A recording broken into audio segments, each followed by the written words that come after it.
Kromatografi gas adalah pemisahan campuran menjadi komponen-komponennya dengan menggunakan gas sebagai fase gerak yang melewati suatu lapisan serapan atau sorben yang diam.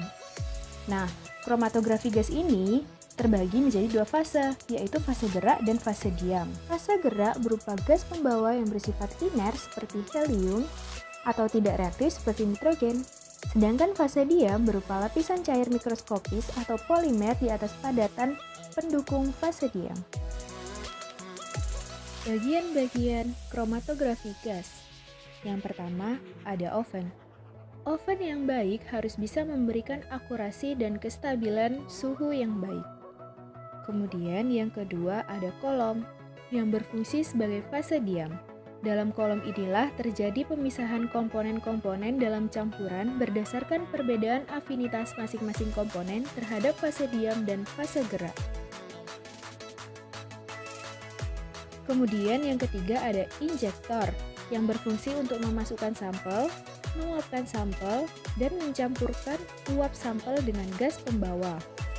Dan yang keempat ada detektor, yang berfungsi untuk mengubah energi listrik menjadi sinyal.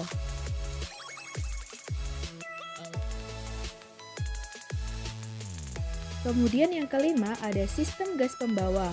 Gas pembawa ini yang akan membawa uap sampel masuk ke dalam kolom untuk dipisah. Kemudian yang keenam ada sistem pengolahan data, yang berfungsi sebagai pengatur sistem instrumen dan pengolahan data untuk analisis kualitatif maupun kuantitatif. Cara kerja kromatografi gas. Sampel disuntikan di injektor yang suhunya telah diatur. Sampel akan menguap dan akan terpisah berdasarkan titik uapnya. Karena sampel yang titik uapnya rendah otomatis akan menguap terlebih dahulu. Sampel yang telah menjadi uap dibawa oleh aliran gas menuju kolom. Sehingga komponen akan terabsorpsi oleh fase diam sampai terjadi pemisahan.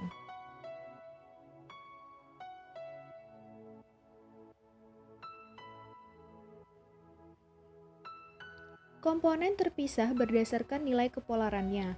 Komponen yang memiliki nilai kepolaran yang rendah akan keluar terlebih dahulu, seperti yang terjadi pada warna biru. Komponen yang memiliki nilai kepolaran yang tinggi akan keluar belakangan, seperti yang terjadi pada warna hijau. Hal ini terjadi karena silika yang terdapat pada dinding kolom bersifat polar dan cenderung menahan komponen yang bersifat polar juga.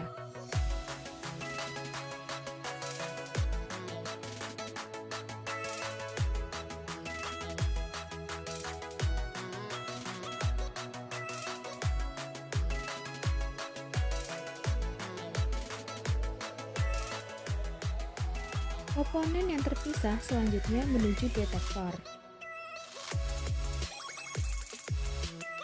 yang kemudian akan dihasilkan sinyal listrik yang besarnya personal.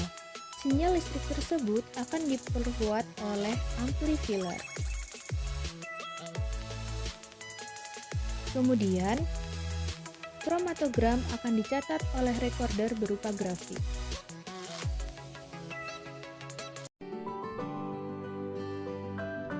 Sumbu X ini adalah menit ya, sumbu Y ini adalah respon, di mana kenampakan dari hasil analisis itu berupa puncak-puncak ya.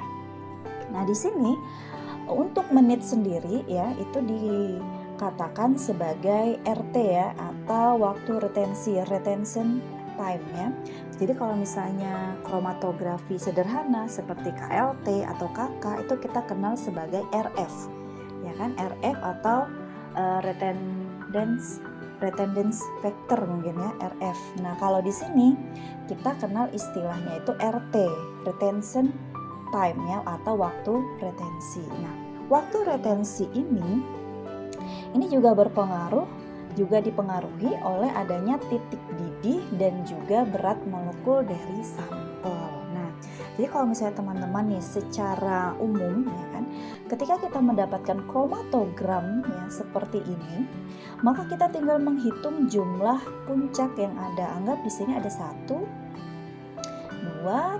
3, 4 ya, 4, 5 dan di sini 6. maka kita asumsikan bahwa dalam sampel yang kita analisis menggunakan GC ini terdapat 6 senyawa, jadi campuran ya. Kita tidak mendapatkan senyawa tunggal tapi senyawa campuran. Nah, permasalahannya adalah dari 6 senyawa ini yang mana kira-kira senyawa kita. Berdasarkan titik didih dan juga berat molekulnya, kita pun secara awal ya, kita bisa memperkirakan waktu retensinya. Waktu retensi kecil ini artinya dilihat yang paling kiri ya. Jadi kan pembacanya itu menitnya dari kiri ke kanan. Berarti dari kiri ke kanan, semakin ke kanan berarti semakin lama waktunya. Waktu apa? Waktu untuk si senyawa keluar ya kan dari kolom menuju ke detektor. Ya, berarti dia semakin lama untuk dipisahkan. Bisa jadi dikarenakan titik didihnya itu tinggi ya kan, karena dia memiliki berat molekul yang besar. Jadi pembacaannya seperti ini. Waktu retensinya kecil ya kan. Nah, kalau kecil berarti dia ada di posisi sebelah kiri ya, semakin ke kiri semakin kecil. Ini diasumsikan bahwa titik didih si senyawa yang dipisahkan dalam sampel itu rendah, dan ini juga bisa dikaitkan dengan berat molekulnya yang kecil. Nah, apabila waktu retensinya besar berarti waktunya itu lama, dia sampai ke detektor sehingga dapat dideteksi oleh detektor itu waktunya cukup lama, itu diasumsikan bahwa titik didih si sampel tinggi, maka berat molekulnya pun juga besar. Selain titik didih dan juga berat molekul yang ikut mempengaruhi waktu retensi, di sini ternyata ikatan pun juga ikut berpengaruh, di mana apabila senyawa dalam sampel saling berikatan secara van der Waals, ini tentu dia kecil ya. Nah, jadi kalau kecil berarti titik didihnya itu rendah, otomatis waktu retensinya juga kecil atau dia akan cepat dideteksi oleh detektor. Kemudian diikuti oleh ikatan dipol-dipol, dan yang paling kuat adalah ikatan hidrogen. Nah, ikatan hidrogen ini akan menyebabkan titik didih ya. Jadi TD sampel itu ini akan tinggi, sehingga nanti waktu retensinya pun itu juga akan semakin besar atau semakin lama. Untuk analisis kualitatif, jumlah atau banyak senyawa yang ada di dalam sampel yang kita pisahkan menggunakan GC ini dilihat berdasarkan apa? Dilihat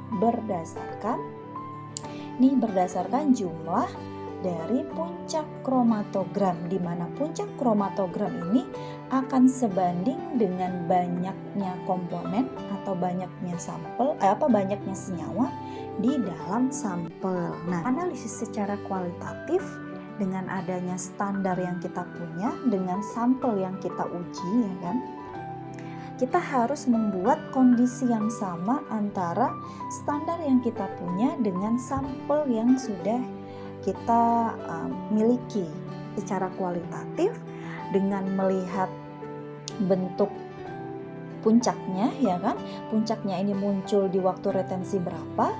Nah, ini maka kita bisa tahu, oh ini adalah senyawa heksana. Analisis kuantitatif. Nah, kuantitatif berarti kan analisis yang dapat terukur.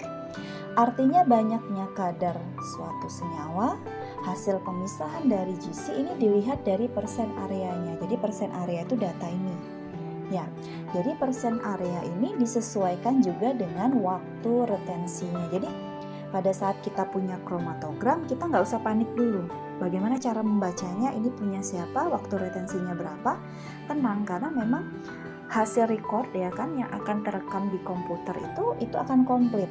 Jadi selain dapat yang kromatogram yang puncak-puncak tadi itu, kita juga dapat data berupa angka-angka yang menunjukkan waktu retensi ya kan, dan juga menunjukkan ini tadi persen area.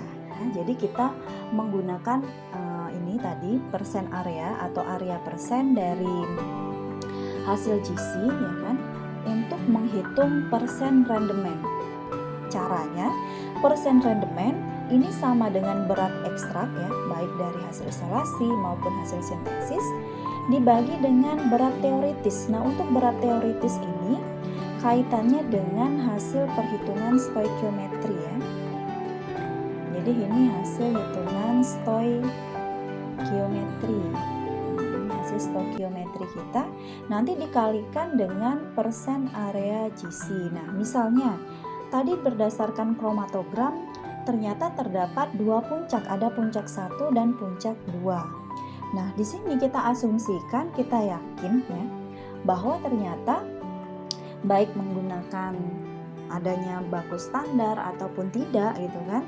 Nah, di sini kita punya persen area untuk senyawa 1 adalah 98,23%. Nah, ini kita sudah asumsikan adalah senyawa yang memang kita maksud.